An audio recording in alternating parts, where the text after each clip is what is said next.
Thank you, Mr. President. On the bill.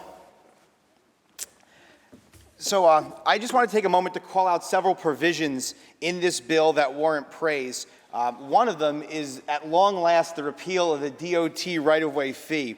You know, broadband connectivity is a struggle for so many people in my district, and the pandemic has highlighted a lot of things, but certainly the importance of being able to work and attend school from home. And in the places that I represent, and in many places that my colleagues represent, broadband still remains a tremendous struggle today. And the DOT right-of-way tax that was imposed by our former governor was one of the biggest obstacles to finally closing this gap and addressing a problem in a big way.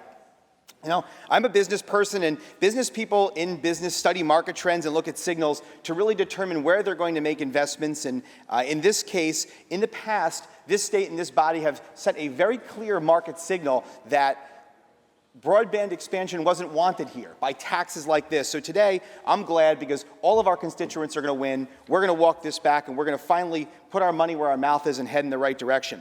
The Republican conference all voted against this provision when it was originally presented in this body several years ago. And since it was enacted, we've been speaking out strongly against this. So I guess today it sort of is a degree of vindication. Nothing says mea culpa like repealing a provision of the law. So that is certainly a big win. I want to thank my colleagues on both sides of the aisle. I want to thank Governor Hochul for finally getting behind this repeal and getting it done today, and certainly the tremendous work of Senator O'Mara and Senator Ortt in particular, who have been leading on this issue. Finally, I want to thank the broadband providers, the advocates, because I don't think we'd be here today if it wasn't for key people educating us on this issue. I know when I came here, I knew very little about it, and specifically, Dave Lamondola, who I know many of us know from Verizon, has been leading on this issue, helping folks in this body understand how important it is that we take these steps to repeal this. So Dave deserves a great deal of credit, and others, folks like Paul Zuber from the Business Council, other pro-growth groups that have been calling out what a problem this is. So I think that that's certainly all very good things. I also want to say that the labor language included here, these are great things. The expansion of PLAs and prevailing wage, particularly to the green energy projects, huge step in the right direction. We should have been doing this a long time ago. I'm glad to see we're doing it today.